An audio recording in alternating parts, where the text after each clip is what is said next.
Movie के start में हमें मिस्टर मॉलिंस नाम के आदमी को दिखाया जाता है और हमें बताया जाता है कि मिस्टर मॉलिंस डॉल्स बनाने का काम किया करते थे। एक दिन जब वो अपने घर पर बैठे डॉल्स बना रहे थे तभी उनको अपने डोर के नीचे एक नोट मिलता है जिसमें लिखा हुआ था फाइंड मी, और वो नोट को उठाते हैं और पढ़ने लगते हैं। वो थोड़ा सा आगे चलते हैं तो उन्हें दूसरा नोट मिलता है जिसमें लिखा हुआ था क्लोजर। ये नोट किसी और ने नहीं बल्कि मिस्टर मॉलिंस की बेटी ने लिखे थे। मिस्टर मॉलिंस की बेटी का नाम एनाबेल था। मिस्टर मॉलिंस अपनी बेटी से बहुत ज्यादा प्यार करते थे। वो किसी भी कीमत पर अपनी बेटी को खोना नहीं चाहते थे, मगर किस्मत को कौन टाल सकता है। नेक्स्ट डे हम देखते हैं कि इनकी फैमिली चर्च से वापस आ रही थी और तभी इनकी गाड़ी का टायर पंचर हो जाता है। मिस्टर मॉलिंस अपनी गाड़ी को ठीक कर रहे थे। इसी दौरान एनाबेल रोड पर चली जाती है और तभी एक गाड़ी आकर एनाबेल को हिट करती है, जिसकी वजह से वहीं पर उसकी डेथ हो जाती है। इसके बाद हमें मूवी में 12 साल बाद का सीन दिखाया जाता है जहां पर हम एक नन और कुछ ऑर्फन्स बच्चियों को देखते हैं। ये सभी लोग मिस्टर मॉलिंस के घर जा रहे थे। इनका ड्राइवर इनको बताता है अपनी बेटी की डेथ के बाद मिस्टर एंड मिसेस मॉलिंस दोनों बहुत ज्यादा अकेले हैं और तुम्हें वहां जाकर उनका ख्याल रखना होगा। अब ये सब लोग मिस्टर मॉलिंस के घर पर पहुंच जाते हैं जहां पर मिस्टर मॉलिंस इनको वेलकम करते हैं। इन्हीं ऑर्फन्स बच्चियों में से हमें एक बच्ची दिखाई जाती है जिसकी टांग पर पोलियो था और वो ठीक तरीके से नहीं चल पाती थी। इस लड़की का नाम जेनिस था और ये इस मूवी की मेन कैरेक्टर है। मिस्टर मॉलिंस का घर बहुत ज्यादा बड़ा था। सब लड़कियां मिस्टर मॉलिंस के घर को देखती हैं और बहुत ज्यादा खुश होती हैं। मिस्टर मॉलिंस उनको बताते हैं कि उनका रूम फर्स्ट फ्लोर पर है, लेकिन तभी सिस्टर मिस्टर मॉलिंस से कहती है कि जेनिस चल नहीं पाती, इसलिए मैं और जेनिस नीचे वाले रूम में ही रहेंगे। पर वहाँ पर मिस्टर मॉलिंस उनको एक ऑटोमेटिक चेयर दिखाते हैं जो उन्होंने अपनी वाइफ के लिए बनवाई थी। जेनिस उस चेयर पर बैठती है और बहुत ही आराम से ऊपर पहुंच जाती है, मगर तभी जेनिस के पीछे एक परछाई थी और वो परछाई फिर अचानक से गायब हो जाती है। सभी लड़कियां बहुत ज्यादा एक्साइटेड थी। वो लड़कियां रूम में आती हैं और सभी अपना बेड चूज करने लगती हैं। वहीं पर जेनिस रूम के बाहर देखती है जहां पर 5 साल, 6 साल और 7 साल लिखा हुआ था। तभी मिस्टर मॉलिंस जेनिस के पास आते हैं और उसे कहते हैं कि ये रूम हमेशा बंद रहेगा, इसको खोलने की कोशिश कभी मत करना। इसके बाद हम नन यानी के सिस्टर को देखते हैं जो अपने सामान को खोल रही थी। तभी वो वहाँ पर एक सीक्रेट विंडो को देखती हैं जिसके अंदर लिफ्ट लगी हुई थी। अब विंडो के अंदर लिफ्ट लगी हुई थी, ये काफी ज्यादा अजीब बात थी। अब सिस्टर उस विंडो को बंद करती है, लेकिन वो विंडो खुद से दोबारा खुल जाती है। सिस्टर दोबारा से उस विंडो को बंद करती है, लेकिन वो विंडो दोबारा खुल जाती है। पर तभी सिस्टर के पास एक लड़की आती है। वो आकर सिस्टर से परमिशन मांगती है कि वो बाहर जाकर खेल सकती हैं। सिस्टर सभी लड़कियों को परमिशन दे देती है और अब सब बच्चियां बाहर जाकर खेलने लगती हैं। यही सब कुछ जेनिस अपनी विंडो से देख रही थी। वो बहुत ज्यादा उदास हो जाती है क्योंकि वो चल नहीं सकती थी और ना ही इस तरह खेल सकती थी। अब रात को सब मिलकर डिनर करते हैं। तभी हम वहाँ पर मिस्टर मॉलिंस की वाइफ को देखते हैं, मगर तभी वहाँ पर डोर बंद हो जाता है। अब जब रात हो जाती है तो रात को जेनिस को वही नोट मिलता है जिस नोट पर लिखा हुआ था फाइंड मी। ये एग्जैक्ट बिल्कुल वैसा ही नोट था जैसा मिस्टर मॉलिंस की बेटी एनाबेल उनको दिया करती थी, मगर एनाबेल तो मर चुकी थी। और ये फिर कौन था जो जेनिस को ये नोट लिख रहा था। जेनिस उसी नोट को फॉलो करते हुए उस रूम तक पहुंच जाती है जिस रूम में मिस्टर मॉलिंस ने उसको जाने से मना किया था। जेनिस अब उस रूम में आ जाती है जहां पर वो देखती है कि बहुत सारी डॉल्स पड़ी थी और वहीं पर एक छोटा सा डॉल हाउस भी था जो कि बिल्कुल कॉपी था मिस्टर मॉलिंस के हाउस जैसा।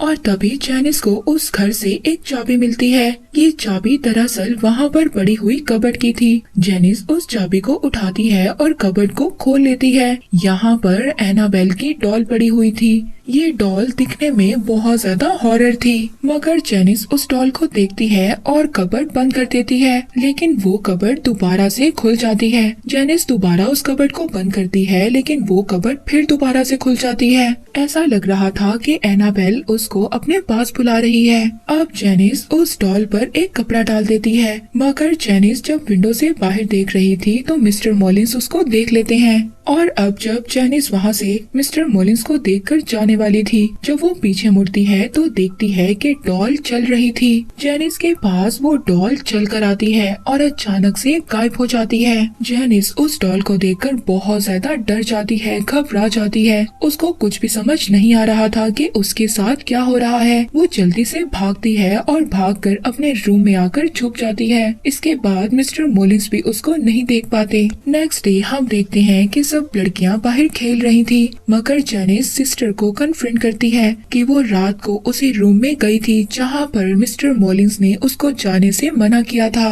सिस्टर जैनिस को समझाती है कि हम मिस्टर मॉलिंस के घर पर रहते हैं और हमें उनके सभी रूल्स को फॉलो करना होगा। इसके बाद हम इन ऑर्फन बच्चियों में से सबसे छोटी बच्ची को देखते हैं। वो खेलते हुए सीढ़ियों के बेसमेंट में छुपने के लिए चली जाती है, जहाँ पर उसको वो ही एनाबेल डॉल मिलती है। वो डॉल को घूर कर देखती है, मगर तभी कोई साया उसकी तरफ बढ़ता है और वो डॉल अचानक से गायब हो जाती है। वो बच्ची बहुत ज्यादा डर जाती है और डर कर बेसमेंट से बाहर गिर जाती है। वहाँ पर सभी लड़कियाँ उसको देखकर उसका मजाक बनाती हैं, मगर तभी मिस्टर मॉलिंस अब वो सीक्रेट विंडो को बंद कर देते हैं ताकि वहाँ पर कोई और ना जाए। इसके बाद रात हो जाती है। रात को हम दो लड़कियों को देखते हैं जो अपने ऊपर चादर लेकर टॉर्च लेकर बातें कर रही थी कि मिस्टर मॉलिंस की वाइफ कितनी ज्यादा अजीब है। वो पूरा दिन बेड पर रहती हैं और रात को शिकार करने के लिए निकल जाती हैं। अब जैसे ही ये बातें कर रही थी, मगर तभी इनको यहाँ पर आवाज आती है किसी के चलने की। ये दोनों ये समझ रही थी कि शायद मिस्टर मॉलिंस की ये आवाज है, मगर तभी अचानक से इनकी टॉर्च बंद हो जाती है और एक बहुत ही डरावना साया इनको अपनी तरफ खींचता है, जिसकी वजह से ये बहुत ज्यादा डर जाती हैं और चीखती हैं। इन दोनों के चीखें सुनकर यहाँ पर सभी लोग आ जाते हैं। इन दोनों लड़कियों में से एक लड़की मिस्टर मॉलिंस से कहती है कि मैंने आपकी वाइफ को देखा है। मिस्टर मॉलिंस कहते हैं कि ऐसा पॉसिबल ही नहीं हो सकता क्योंकि उनकी वाइफ तो कभी चल ही नहीं सकती। इसके बाद हम देखते हैं कि सिस्टर मिसेस मॉलिंस के रूम में जाती है उनकी बेटी की डेथ का अफसोस करने।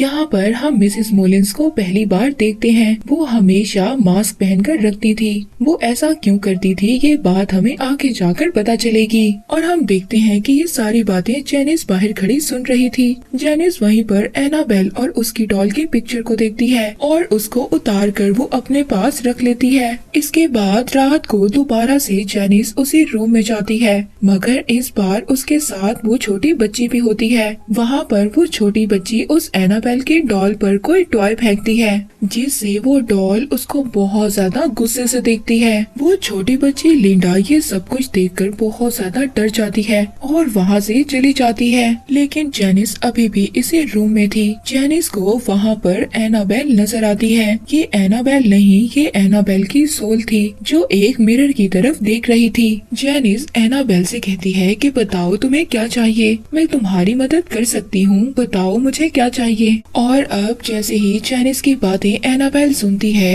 एनाबेल पीछे मुड़ती है और मुड़कर बोलती है। उसका फेस पूरी तरह से खराब था। वो अजीब सी हॉरर सी सोल में बदल गई थी। वो जैनिस से कहती है कि मुझे तुम्हारी आत्मा चाहिए। जैनिस बहुत ज्यादा डर जाती है। वो यहाँ से भागने की कोशिश करती है। वो अपनी उसी ऑटोमेटिक चेयर पर बैठती है और नीचे जाने लगती है, मगर वो चेयर दोबारा से ऊपर आ जाती है और अब वो शैतान जैनिस को ऊपर से नीचे फेंक देता है।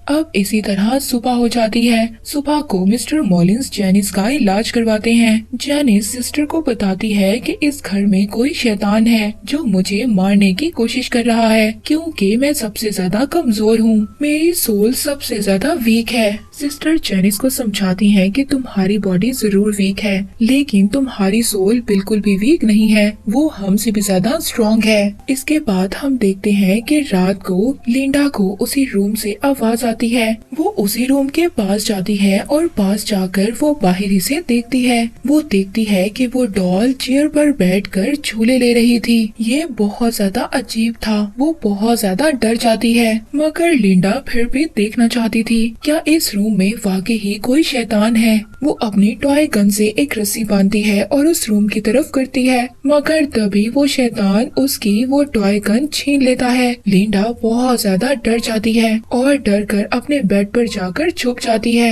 और वो शैतान वहाँ पर आता है और अपनी डॉल लेकर चला जाता है। नेक्स्ट मॉर्निंग एक और अजीब सी बात होती है। सिस्टर एनाबेल को बाहर लेकर घूमने जाती है, मगर तभी वो सिस्टर अचानक से शैतान में बदल जाती है और वो जेनिस को ले जाकर एक स्टोर रूम में फेंक देती है और वहाँ पर बंद कर देती है। जेनिस को वहाँ पर एनाबेल नजर आती है। एनाबेल जेनिस के अंदर अपना सारा खून फेंक देती है, यानी कि जो स्पिरिट अभी तक एनाबेल की शक्ल में नजर आ रही थी वो अब जेनिस के अंदर जा चुकी थी। सभी लोग जेनिस की जब चीखें सुनते हैं तो वहाँ पर आ जाते हैं, मगर जेनिस सबको ये दिखा रही थी कि वो बिल्कुल नॉर्मल है, क्योंकि अब वो शैतान जेनिस के अंदर जा चुका था। नेक्स्ट डे मिस्टर मोलिन्स लिंडा के पास आते हैं। लिंडा मिस्टर मोलिन्स को सब कुछ सच सच बता देती है कि आपके मना करने के बावजूद जेनिस उस रूम में गई थी और उसने वहाँ से डॉल भी ले ली थी।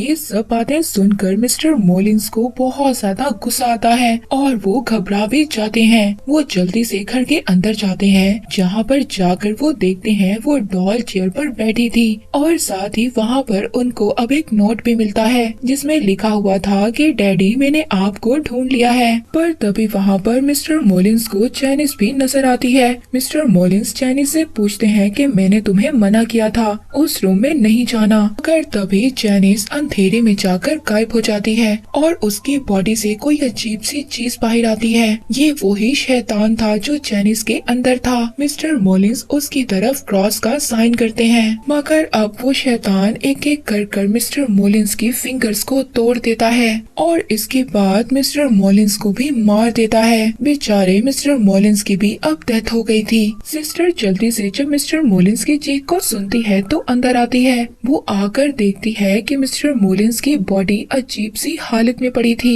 ऐसा लग रहा था कि उस शैतान ने मिस्टर मोलिन्स की बॉडी का सारा खून चूस लिया है। अब ये इंसिडेंट देखकर सब लड़कियां बहुत ज्यादा डर जाती हैं। लिंडा अब ये डिसाइड करती है कि ये डॉल को फेंक देगी। ये उसी रात उस डॉल को पास कुएं में फेंकने जाती है, मगर सिस्टर उसको जाते हुए देख लेती है। लिंडा उस डॉल को फेंक कर नीचे झुक कर देख रही थी, मगर तभी कोई अचानक से चीज उसको अपनी तरफ खींच रही थी। मगर यहाँ पर लिंडा की किस्मत अच्छी थी। सिस्टर आती है और उसको बचा लेती है। लिंडा और सिस्टर दोनों भागकर घर के अंदर आती हैं, जहाँ पर वो देखती हैं कि जेनिस गायब थी और डॉल बेड पर पड़ी हुई थी। सिस्टर को कुछ भी समझ नहीं आ रहा था कि इस घर में क्या हो रहा है। सिस्टर मिसेस मोलिन्स के पास जाती है और जाकर पूछती है कि इस घर में क्या है, ये सब कुछ क्या हो रहा है, क्या इस घर में कोई ब्लैक पावर है जो सबको मार रही है। यहाँ पर सच्चाई पता चलती है। मिसेस मोलिन्स बताती हैं कि उनकी बेटी की डेथ के बाद वो दोनों बहुत ज्यादा अकेले हो गए थे, इसीलिए उन्होंने फैसला किया कि वो अपनी बेटी को वापस लाएंगे। इसके लिए उन्हें चाहे कुछ भी करना पड़े, लेकिन ये नुकसान इतना ज्यादा बड़ा होगा उन्होंने कभी भी नहीं सोचा था। उन्होंने गलत पावर्स का यूज किया अपनी बेटी को बुलाने के लिए और उनकी बेटी वापस आ भी गई और हम दोनों बहुत ज्यादा खुश हो गए थे। मगर तभी हमें पता चला कि वो हमारी बेटी एनाबेल नहीं बल्कि कोई शैतान है जिसने हमारी बेटी की सोल को कैद कर लिया है। वो शैतान हमारी बेटी की शक्ल में दुनिया में आना चाहता था और जब हमें इस बात का पता चला तो मैंने क्रॉस का साइन दिखाकर उस शैतान को वापस भेजने की कोशिश की, लेकिन वो शैतान बहुत ज्यादा पावरफुल था। उसने मिसेस मोलिन्स पर अटैक किया और उनकी एक आंख निकाल ली। ये सब बताकर मिसेस मोलिन्स अपना मास्क हटाती हैं और यहाँ पर हम मिसेस मोलिन्स का असल चेहरा देखते हैं और उनका फेस बहुत ज्यादा हॉरर था। और इसके बाद मिस्टर मोलिन्स ने उस डोर को लॉक कर दिया, वहाँ पर बाइबल के पेजेस को चिपका दिया और इसके बाद उन्होंने फादर और प्रीस्ट को बुलाया और इसी तरह 12 साल गुजर गए, जिसके बाद उन्होंने ये फैसला किया था कि वो अपनी बेटी की जगह दूसरी बच्चियों की मदद करेंगे। मिस्टर मोलिन्स ने यहाँ पर सबको अच्छे के लिए बुलाया था। वो ये नहीं जानते थे कि जेनिस उस डोर को ओपन कर देगी और वो शैतान शैतान दोबारा से जाग जाएगा। इसके बाद बाकी लड़कियां जैनिस को देखती हैं जो अब चल सकती थी, यानी कि उसके अंदर अभी भी शैतान था जिसने जैनिस को बिल्कुल ठीक कर दिया था। यहाँ पर जैनिस सब लड़कियों को मारने की कोशिश करती है। वो सभी चीख कर बाहर जाती हैं। सिस्टर यहाँ पर सबको समझाती है कि वो सभी एक साथ रहें और सेफ रहें। अब वो सभी लड़कियाँ मिसेस मॉलिंस को भी अपने साथ लेकर जाना चाहती थी ताकि वो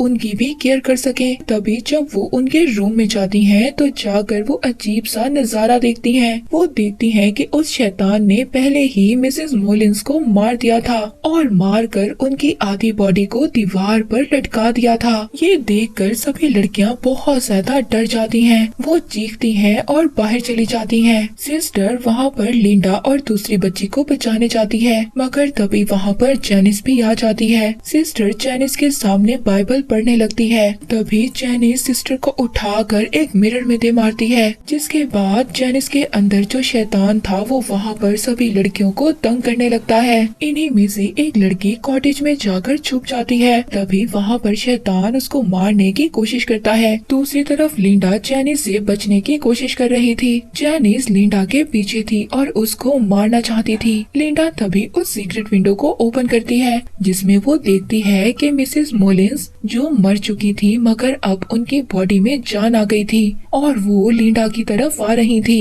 जल्दी से लिंडा उस विंडो को बंद कर देती है। सिस्टर लिंडा को बचाने के लिए आ जाती हैं। जैनिस एक नाइफ से सिस्टर पर स्टैब करती है, जिसके बाद सिस्टर जैनिस को उसी कबर्ड में बंद कर देती है जहाँ पर पहले वो डॉल बंद थी। वो शैतान पूरे घर को हिलाना शुरू कर देता है। वो अपनी पूरी ताकत लगाता है उस कबर्ड से बाहर आने की, मगर वो नहीं आ पाता। यहाँ पर सारे घर की लाइट्स ऑन ऑफ हो रही थी। इसके बाद ये सब देखकर सभी यहाँ से भागने लगते हैं। हम देखते हैं कि पूरा घर हिलने लगता है और सभी लाइट्स एकदम ब्लास्ट हो जाती हैं और बिल्कुल अंधेरा हो जाता है। अचानक से बिल्कुल हर चीज खामोश हो जाती है। ऐसा लग रहा था कि जैसे वो शैतान अब यहाँ से जा चुका है। इसके बाद नेक्स्ट डे का सीन दिखाया जाता है जहाँ पर पुलिस आ जाती है। पुलिस उस कबर्ड को खोलती है मगर उस कबर्ड में सिर्फ डॉल थी। जैनिस वहाँ से गायब हो चुकी थी। इसका मतलब वो शैतान अभी भी जैनिस के अंदर था और वो जैनिस को अपने साथ लेकर आजाद हो चुका है। इसके बाद हमें दिखाया जाता है कि एक ड्राइवर उस डॉल को लेकर चला जाता है और फिर ये सभी लड़कियां भी डिसाइड करती हैं कि वो इस घर को छोड़कर चली जाएंगी। इसके बाद हमें कुछ टाइम बाद का सीन दिखाया जाता है जहाँ पर हमें कपल को देखते हैं। वो ऑर्फन हाउस से एक लड़की को अडॉप्ट करने आए थे और ये लड़की कोई और नहीं जैनिस थी, जिसका पाँव भी बिल्कुल ठीक हो चुका था। इसका मतलब अभी भी शैतान उस जैनिस के अंदर था। हमें इसके बाद जैनिस को बड़ा होते हुए दिखाया जाता है। 12 साल बाद हम देखते हैं कि जैनिस अब बड़ी हो चुकी है। उसके पेरेंट्स को उसकी आवाज सुनाई देती है। उसके फादर जैनिस को चेक करने के लिए जाते हैं मगर तभी वो अपने फादर का गला काट देती है और इसके बाद वो अपनी मदर को भी मार देती है और यही आवाजें सुनकर इनकी नेबर जाग जाती है और इसी के साथ ये मूवी यहीं पर एंड हो जाती है।